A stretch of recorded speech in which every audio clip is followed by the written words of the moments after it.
At the Tri-County Auto Salvage Auction in Columbus, Ohio, Isaac Hartwell raised his hand and bought 17 cars nobody wanted, all of them for $2,500. Laughter swept the room. The loudest came from Giselle Vance, CEO of Heartline Motors, standing near the press section with a smile sharp as cut glass. "You just bought $2,500 worth of scrap metal," she said, loud enough for everyone to hear. "Hope you kept the number for the nearest junkyard." A phone camera caught every second of it. Isaac signed the paperwork and walked to his truck without a single word. He knew something no one else in that room knew. 30 days later, Giselle Vance would drive herself to find him. What was hidden inside those 17 cars? Stay with this story. The ending is something nobody saw coming. The Tri-County Auto Salvage Auction ran 4 times a year in a converted warehouse on the eastern edge of Columbus. Most of the regulars were small-time dealers looking for project cars, a few collectors chasing long shots, and the occasional mechanic who could tell a good frame from a bad one just by crouching down and looking. Isaac Hartwell had been attending for 3 years. He always came alone, always arrived early, and always wore the same faded green flannel shirt that made him look like he belonged more in someone's backyard than at a bidding floor. His truck was a 2004 model with a cracked passenger mirror and a tailgate that didn't close all the way.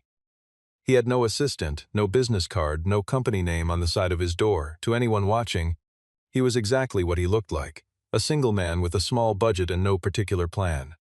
But Isaac had been tracking Lot 17 for 6 weeks, not casually, methodically. He had requested the full vehicle identification list from the auction house 4 days after the lot was posted, cross-referenced every number against production records stored in 2 binders his late father had left behind in a storage unit in Dayton, and driven out to the lot on a Tuesday morning when the facility was quiet to walk between the black vehicles with a flashlight and a notepad. Most people who glanced at those 17 cars saw rust, broken glass, stripped interiors, missing engines, and decades of accumulated neglect. Isaac saw a different set of facts entirely.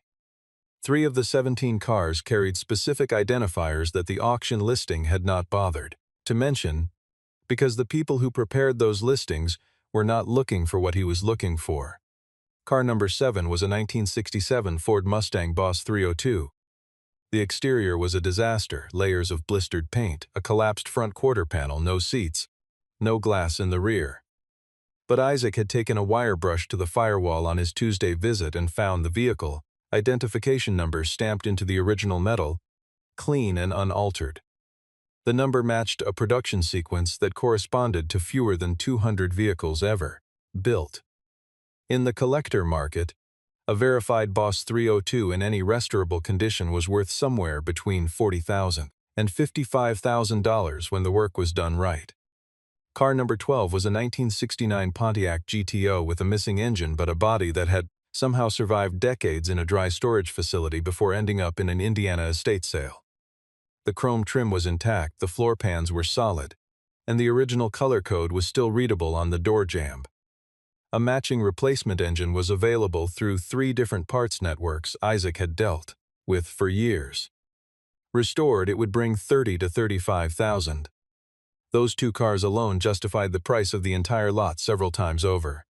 But it was car number 3 that Isaac kept returning to. It sat at the far end of the row, half buried under a collapsed tarpaulin, so corroded and shapeless that 2 different dealers had walked past it without stopping.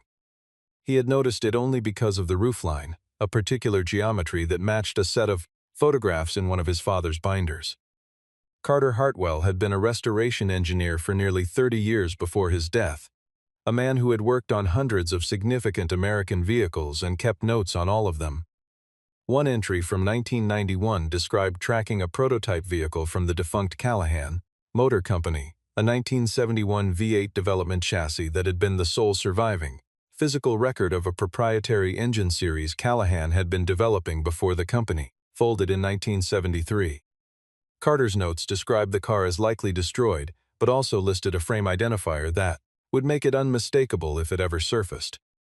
Isaac had crouched under car number 3 with his flashlight for 4 minutes before he found the stamp in the mud-caked chassis rail. Cal V8 71 P01. He photographed it, stood up, brushed his knees clean, and walked back to his truck. He did not tell anyone, he did not call anyone. He drove home, ate dinner, put his daughter Maya to bed, and spent 2 hours at the kitchen table reviewing his notes before going to sleep. He had $2,800 in his checking account. He would offer $2,500 and keep the rest for fuel and equipment. The morning of the auction, his phone rang while he was loading chain equipment into the truck bed. It was Connor Walsh, his closest friend and occasional second pair of hands in the garage. Connor had helped Isaac move cars for years and knew better than to ask unnecessary questions. But even he had doubts. "You're actually doing this," he said. Isaac said he was. "Those cars are wrecks, man. I've seen them," Isaac said he knew. "And you're putting in almost everything you have." Isaac said that was correct. There was a pause on the line. "All right," Connor said finally. "Call me when you need help hauling." Isaac closed the tailgate as well as it would go and drove toward the warehouse. On his left wrist, as always, was his father's watch, a mechanical piece that had stopped running sometime in the winter of 2012 and that Isaac had never sent out for repair. He wore it anyway. Some things you keep not because they work, but because of what they represent. Giselle Vance arrived at the Tri-County warehouse 40 minutes into the registration period, flanked by Adrian Cole, Heartline Motors' chief legal counsel, and a small cluster of journalists from 2 automotive industry publications.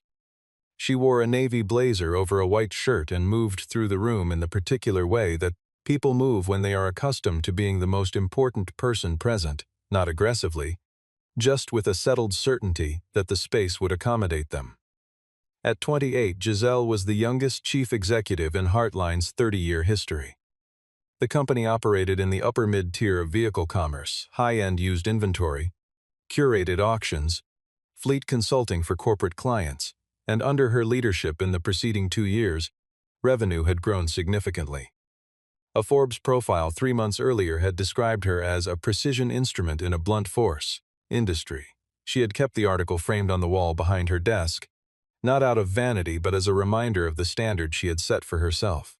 Her purpose at the Tri-County auction was specific and limited. Heartline was preparing a showroom display of restored American classics for an upcoming industry event in the fall, and her acquisitions team had flagged 2 vehicles in the current inventory as candidates for purchase. Neither was in Lot 17. She had no interest in Lot 17. She was aware of it the way anyone in the room was aware of it, as the pile of unsellable vehicles that would probably go for scrap value if anyone bought it at all. When she first noticed Isaac, he was crouching beside one of the cars in the lot, his back to the room, running his hand along the base of a door panel.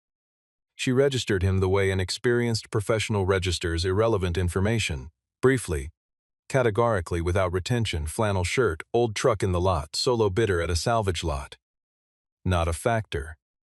She moved on toward the registration desk and did not think about him again until the bidding on Lot 17 began. The lot came up midway through the session. The auctioneer's assistant read out a summary description: 17 vehicles, mixed years. Mixed condition, no running engines confirmed. Sold as is with no title guarantees on 4 of the units. The opening bid was set at $500. The room was quiet. A few people glanced over without raising their paddles. Isaac raised his without hesitation and said clearly, $2,500. The auctioneer confirmed it. A beat passed. No competing bid came. Another beat. Going once, the auctioneer said. The room stayed still. Going twice, a few heads turned toward Isaac. Some people smiled. Sold. The gavel came down. The laughter started at the edges and spread inward. It was not cruel. Exactly. More the reflexive amusement of people watching someone do something they collectively agreed was foolish. Giselle was standing near the press area when it happened, and something in the moment, the camera pointed at her, the journalists nearby. The easy target of a man in a worn flannel shirt with a bad truck, $2,500 pile of wreckage, pulled a response from her that she would later have difficulty fully accounting for. She said it with the casual authority of someone accustomed to being quoted. He just bought $2,500 worth of scrap metal. Hope he kept the number for the nearest junkyard. The people around her laughed. One of the journalists smiled. The phone camera was already rolling. Isaac heard it. He was 4 rows away, signing the purchase confirmation with the auction clerk. He heard the words and he heard the laughter, and he turned his head and looked directly at Giselle Vance for approximately 3 seconds. His expression did not change. He did not flush, did not square his shoulders, did not open his mouth. He gave a single, unhurried nod in her general direction, not agreement, not submission, just the smallest acknowledgement that he had heard, and then turned back to the clerk and finished signing. The clerk handed him his copies. Isaac folded them into his shirt pocket, picked up the chain equipment he had left near the door, and walked out to his truck. The camera footage ended there, with the crowd still chuckling and Isaac's back already disappearing through the door. The clip was 40 seconds long. By midnight it had accumulated tens of thousands of views, most of them under some version of the same caption. Single dad spends life savings on 17 junk cars, gets roasted by CEO. Giselle's name was in the title of most of them. She saw them before she went to sleep that night. Several people on her team had sent the links with laughing reactions. She responded to none of them and set her phone face down on the nightstand. It felt like the end of the story. It was not the end of the story. Isaac spent the next 2 days with Connor, moving all 17 vehicles to a rented garage space in an industrial lot 8 miles east of downtown Columbus. The building was wide, metal-roofed, and cheap, with enough floor space to park all 17 cars in 2 rows with room to walk between them.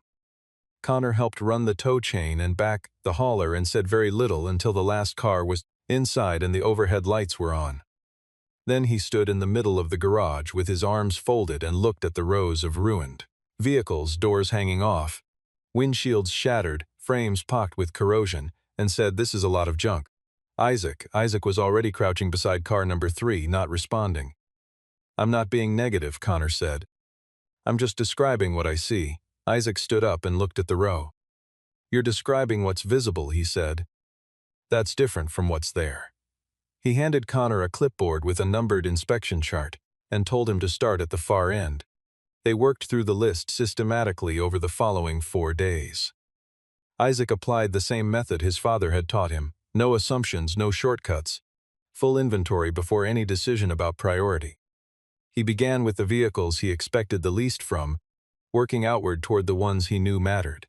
Each car got a full walk-around, a floor pan inspection, a check of the VIN plate and any visible identification markings, and a notation in the clipboard chart. Isaac worked in silence. Connor worked alongside him and asked questions when he had them, and Isaac answered without condescension, the way someone answers when they genuinely believe the other person is capable of understanding the full answer. Most of the 17 cars confirmed what the auction listing had implied. Some were worth parting out. Some had usable chassis components. A few had specific hardware that smaller restoration shops would pay for. He noted each one and set his estimates. Then he reached car number 7. He worked the grime off the firewall with a solvent cloth and a wire brush, uncovered the stamped number, photographed it, and called a collector in Detroit named Marcus who had been hunting a verified Boss 302 for 3 years. Marcus called back within 20 minutes. His voice was controlled but not quite steady. He asked twice if Isaac was certain about the stamp. Isaac read the number aloud both times. Marcus said he could come down by the weekend and asked what Isaac needed to get it to him. They discussed terms after the call. Isaac sat for a moment on an overturned bucket and did a rough calculation on a notepad. Just the Mustang alone, he circled the number. Car number 12 took longer. The engine cavity was empty and had been for some time, but when Isaac opened the door and inspected the data plate on the door jamb, the original color code and production sequence were readable. He took measurements of the floor pans, knocked on the inner sills, checked the firewall mounting points. The structure was solid. He had a contact in St. Louis who dealt in period-correct replacement engines for exactly this model year, a man who maintained a private inventory and who did not advertise publicly. Isaac sent him a message with the specifications. The reply came that evening. The engine was available. Delivery within 10 days. The cost was manageable against the projected resale margin. He added car number 12 to his priority column. And then there was car number 3. Isaac waited until Connor had gone home before he uncovered it fully. He worked the crusted mud off the chassis rail with a stiff brush and a slow application of solvent, not rushing, not forcing. The stamp emerged letter by letter out of the muck. Cal V871 P01. He pressed his thumb against the cold metal to confirm the depth of the impression. It was original. He took a fresh set of photographs with his phone, then opened his laptop and pulled up a scanned file of his father's engineering notes, pages typed, and handwritten and annotated across 3 decades of work. The entry about the Callahan V8 prototype was 12 pages long. Carter Hartwell had first encountered references to the vehicle in 1988 while working on a related documentation project for a private collector. He had traced the production records through 2 acquisitions and 1 company dissolution, eventually concluding that the physical vehicle had most likely been lost in a facility disposal in Indiana sometime in the late 1980s. But he had also written in his careful, unhurried handwriting at the bottom of the last page, "If the chassis survived, it will carry Cal V871P01. That stamp is the only proof of its identity that cannot be fabricated." Isaac read that line twice. He closed the laptop. He sat in the garage for a while without moving. He did not make any calls that night. He set the alarm for 5:30, drove home, and went to sleep. By the end of the first week, the rough calculations on Isaac's notepad had grown into a full projection table. Even being conservative, assuming problems with the replacement engine delivery, assuming lower than expected prices on the 12 secondary vehicles, assuming no unusual demand, the numbers were well above $200,000. If the Mustang came in as expected, if the GTO restoration held its estimate, and if the Callahan represented even a fraction of what Isaac suspected it might be worth to the big right buyer, the total picture was something he had not allowed himself to think about until it was written down in front of him. He sat with the numbers for a long time, then he folded the paper in half, put it in the binder with his father's notes, and went back to work. What Isaac did not know, had no reason to know, was that inside the offices of Heartline Motors on the other side of Columbus, a file had been opened for 8 months with his car's name on it.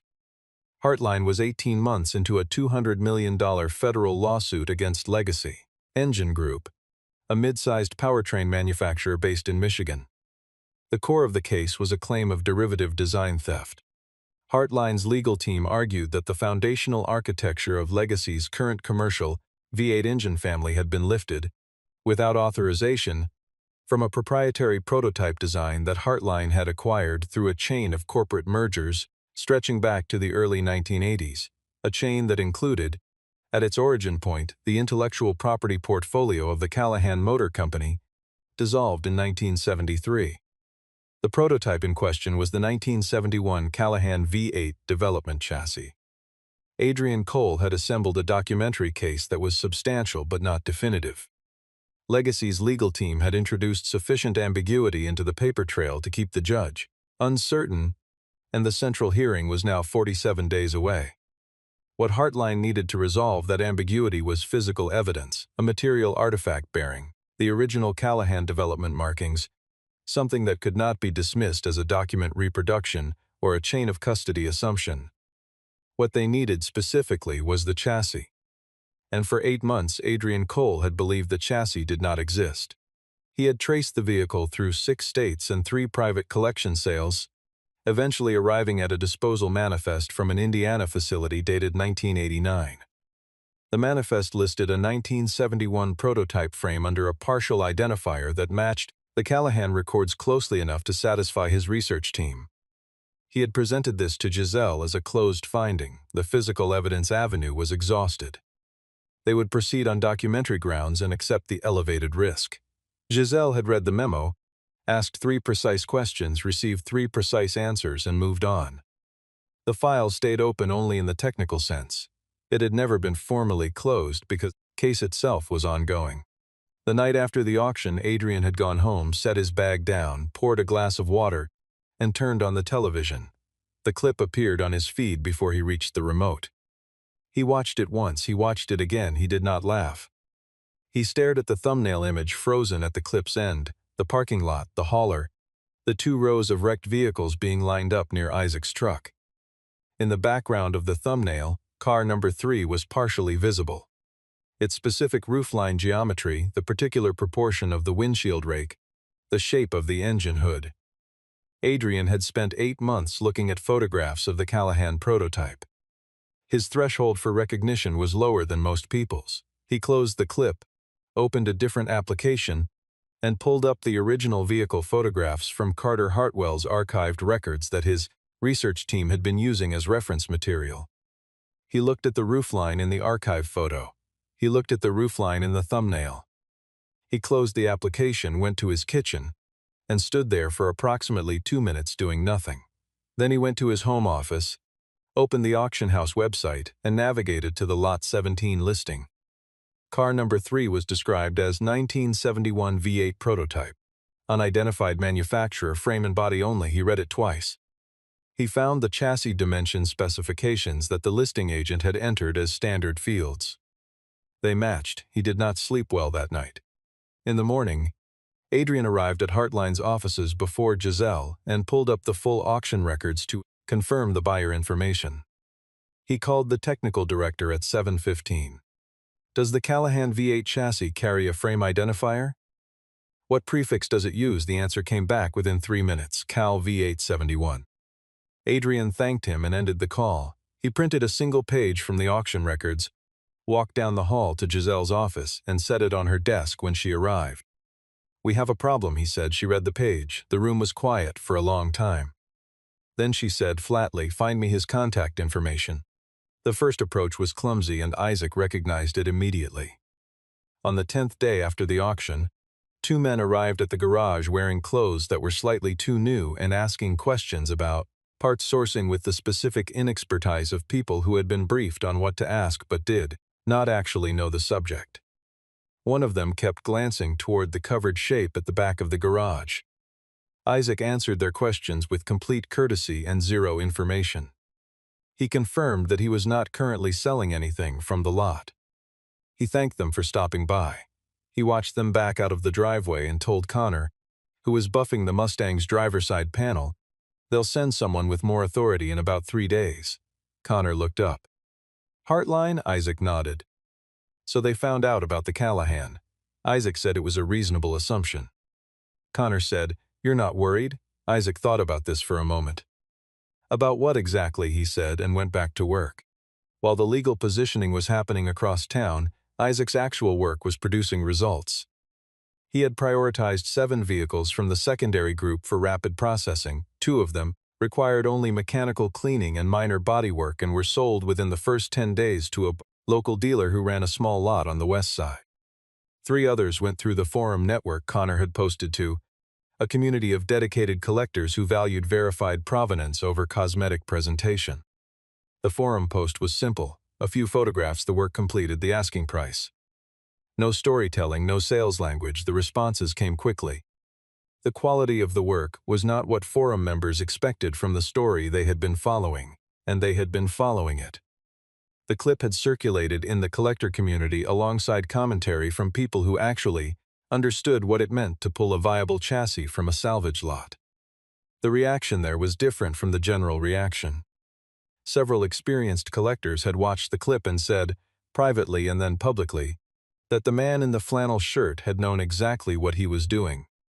Connor's forum posts were the confirmation.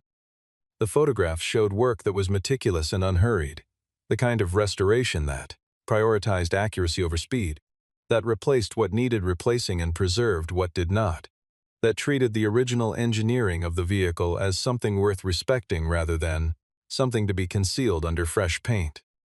Several collectors responded in the thread to say they had assumed the clip was the whole story and were now revising that assumption. A few asked if there was additional inventory available. Connor replied that updates would be posted as work was completed. The thread kept growing. By day 14, the total cash received from the lot was $18,500. By day 18, it was pushing $26,000 as the Mustang sale with Marcus from Detroit was finalized.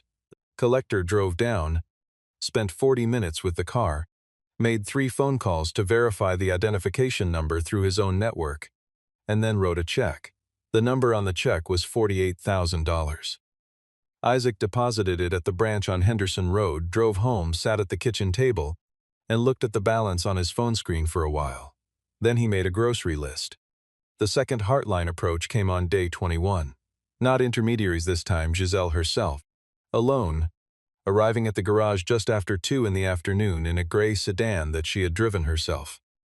She parked outside, stood at the open bay door for a moment taking in the interior, and then walked in. Isaac was under the Pontiac GTO on a rolling creeper.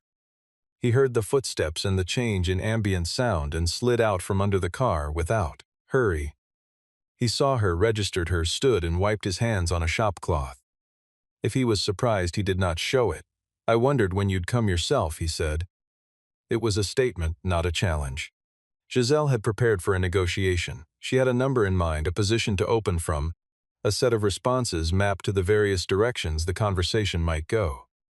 She was very good at negotiations.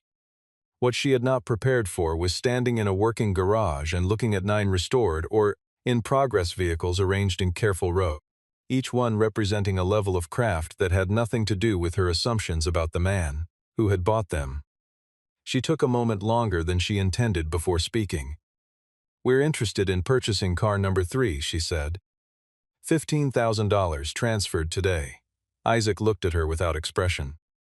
"No," he said. She adjusted. 50,000. He said no again with the same flat simplicity, as though they were discussing the weather. She recalibrated. This was not a man holding out for a higher number. She tried a different approach. "What do you know about it?" she asked. He crossed the garage floor to where the Callahan sat under its tarpaulin, folded back one edge, and shone a work light on the chassis rail. The identifier stamp was fully visible in the light, clean, deep, unmistakable, Cal V871P01. He held the light steady and looked at her face while she read it. "I know it's the only one," he said. She was quiet for several seconds. "Why won't you sell?" she asked. Her voice had shifted. The executive register was still there, but something underneath it had changed texture. Isaac covered the car again and turned to face her. "Because I know what it's worth to Heartline Motors specifically," he said. "And you know I know." She left without agreeing to anything.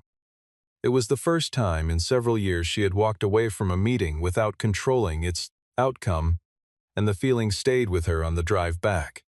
The next 4 days involved escalating pressure from both sides. Adrian sent a formal written offer to Isaac through a courier, $75,000, structured with specific conditions around timeline and transfer documentation. 2 days after that, a different letter arrived, this one on legal letterhead, citing language about Isaac's property being potentially subject to evidentiary considerations in pending litigation. Isaac took both letters to a local attorney named Wallace, who spent 20 minutes reviewing them and then told Isaac that the evidentiary language in the second letter was, in his professional opinion, a bluff. The vehicle had been legitimately purchased at a public auction and no court order existed or had been applied for. Isaac owned the car. He was under no obligation to sell, cooperate, or respond. Isaac thanked him, paid his consultation fee, and drove back to the garage. What he did next surprised Connor, who had been quietly watching the pressure accumulate for days. Isaac called Adrian Cole's direct number, which he had found on the Heartline corporate website. Adrian answered on the second ring. Isaac identified himself and then said, without preamble, "I want you to tell your CEO something." The other side, Legacy, made contact through an intermediary 3 days ago. They offered me $180,000 to make the car unavailable before the hearing. I turned it down. I'm telling you this because you should know the landscape you're operating in. I won't be selling to Legacy and I won't be helping them, but I'm not going to be pressured into selling to Heartline either. Adrian was silent for long, enough that Isaac wondered if the line had dropped. Then Adrian said slowly, "Why are you telling me this instead of keeping it as leverage?" Isaac said. "Because I'm not interested in winning by letting someone else lose in a way that's worse than necessary." Another silence. "I'll relay this to Ms. Vance," Adrian said. Isaac said thank you and ended the call. The Mustang auction on day 28 generated coverage that Isaac had not anticipated and would not have sought. He had brought the car to a small collector event at a venue in the Short North neighborhood, kind of event where 50 or 60 people who knew what they were looking at could evaluate the work properly. 3 journalists who had been tracking the lot story from the beginning were present, either by chance or by following the forum activity. When the Mustang sold for $52,000 to a collector from Chicago who had been on the phone with Marcus from Detroit the night before, The room reacted in a way that a room full of people who understood the significance would react, with the specific quiet appreciation of people seeing a thing done correctly. The journalists posted their accounts within hours. The numbers in the coverage were accurate. A verified Boss 302 fully restored, sold for $52,000 from a lot purchased entirely for $2,500 by a man who had been publicly mocked for buying it. The story did not require embellishment. The math spoke in plain language. By day 28, 15 of the 17 vehicles had been sold or were committed. Isaac's total receipts from the lot, calculated on the workbench notepad that had replaced the kitchen table projections, stood at $183,000. 2 cars remained. The Pontiac GTO was 3 days from completion. The Callahan sat at the back of the garage, covered, untouched since Isaac had shown it to Giselle. Giselle read the coverage from her office with the hearing 19 days away and the projection from Adrian sitting on her desk showing a best-case probability of 42% without physical evidence. She turned her chair toward the window and looked at the Columbus skyline for a while. Then she asked her assistant to find an open slot in her afternoon. She came back to the garage on day 29 in the early evening. Just as the last light was going flat outside the bay doors, she was not wearing the blazer. She had left Adrian at the office. She stood in the doorway with both hands in the pockets of her jacket and said, when Isaac looked up from the GTO, "I need to talk to you honestly." Not as a negotiation. He put the socket wrench down and looked at her for a moment. Then he gestured toward the 2 folding chairs near the workbench and said, "All right." She told him everything. Not the executive summary she had been delivering to investors and board members, but the actual shape of it, the 8 months of searching, the documentary case that was almost strong enough but not quite, the hearing in 19 days, what a loss would mean for Heartline's core IP portfolio and for the people who had built their careers around it. She told him that the car represented something his father had also understood to be significant, which was not a manipulative observation but simply an honest one. And then she said, "What do I need to offer you?" Isaac leaned back in his chair. He was quiet for long enough that the ambient noise of the industrial lot, a distant forklift, a loading dock, traffic on the overpass became audible in the pause. Then he said, "Do you want to know why I bought that lot?" She said she did. He did not tell her the full story, but he told her the parts that mattered, the binders, the notes, his father's handwriting at the bottom of 12 pages of research, the watch on his wrist that still had his father's fingerprint worn into the crown from 30 years of winding. He was not asking for sympathy. He was answering a question with information that was true. $95,000 for the car, he said. She began to respond and he continued. And one condition that has nothing to do with the money. Heartline Motors funds a vocational training program in classic auto restoration at Columbus Trades. $50,000 per year for 3 years. No press release required, no naming rights, no association with me, just the program running, teaching people who want to learn the work. Giselle looked at him for a moment that was longer than most of their previous exchanges. She had negotiated with people worth hundreds of millions of dollars and had never heard a condition structured exactly this way, not toward personal recognition, not toward reciprocal business advantage, simply toward a thing continuing to exist. "Why not ask for a public apology?" she said. "You're owed one." Isaac thought about this. "I don't need that," he said. "You don't owe me the words. I think you already know you were wrong." "You knew it before tonight."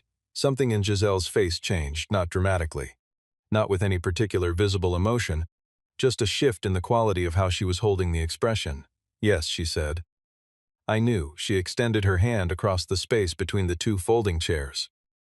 Isaac shook it once. Connor, who had been working quietly at the far end of the garage and had heard most of it, served as one witness. Adrian, who Giselle called and who drove over within the hour, served as the other. The agreement was written out by hand. Both parties signed 2 copies and Adrian took one. It was 10:47 at night. Isaac made coffee. Connor made a comment about the absurdity of the situation and everyone in the garage laughed, briefly and genuinely, the way people laugh when something very strange has resolved itself into something very simple. The Callahan V8 chassis was documented, transported, and introduced as material evidence at the federal hearing 16 days later. The frame identifier, the production markings, and the provenance chain that Adrian's team had reconstructed from the auction records and Carter Hartwell's archived materials proved sufficient to resolve the documentary ambiguity that Legacy's legal team had been exploiting. The judge ruled in Hartline's favor. Legacy Engine Group was ordered to cease commercial production of the disputed engine variant and to enter remediation proceedings on the revenue already generated. The case would continue in its compensation phase for some time, but the core determination, the one that Hartline had been trying to establish for 2 years, was settled. Giselle heard the ruling in the courtroom, said very little afterward, and declined the celebratory dinner her team had arranged for the evening. She drove home alone. When a journalist asked her about the car story, 3 weeks after the ruling, in the context of a longer profile about the litigation outcome, she gave an answer that her publicist had not reviewed and her communications team had not been consulted on. "I made an inaccurate assessment," she said, "not about the value of the cars. About the value of the person standing next to them. Those aren't the same kind of mistake. But I made both of them at the same time." She did not elaborate, and the journalist did not push. The quote ran in the article without her name on the pull quotation, which was how she preferred it.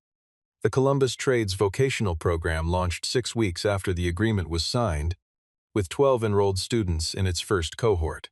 The curriculum was built around documentation, disassembly, structural evaluation, and period-correct restoration, not the cosmetic shortcut version but the full technical practice. Isaac visited twice during the first semester at the coordinator's invitation, not as a guest speaker and not to take any formal role, but simply to walk through the shop and answer questions from students who wanted to know specific things. He answered them the same way his father had answered him, directly, without simplification, assuming the person asking could handle the full truth of the answer. The Pontiac GTO was the last vehicle from Lot 17 that Isaac worked on. He completed it 4 days after the hearing concluded, rolled it out of the garage into the morning light, and stood beside it for a long time. The color was a deep metallic blue with chrome trim that caught the October light in a particular way, long and clean along the hood line.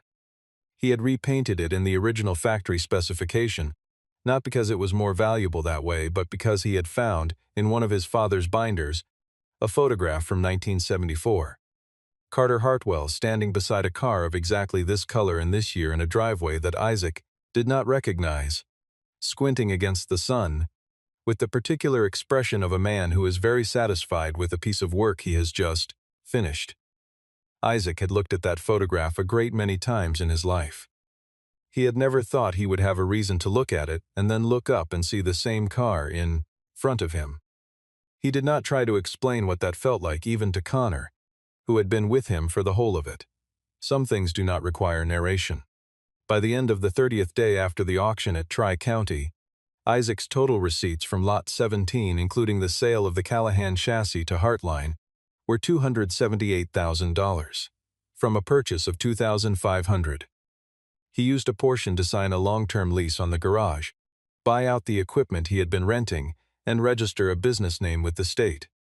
Hartwell Restoration. He had business cards printed for the first time in his adult life. He put them in a small stack on the corner of the workbench, next to the coffee maker, next to his father's binders, and left them there for whoever might need one. The GTO he did not sell. He pushed it to the back corner of the garage where it was visible from the main working area. That specific blue, that specific chrome, the hood line exactly right in the fluorescent light. On the corner of the windshield dashboard, where the defroster grid met the glass, he set his father's watch face up, the cracked crystal, the stopped hands, the worn crown. Not repaired, not hidden. Just present, the way the important things always are, if you know how to look. End.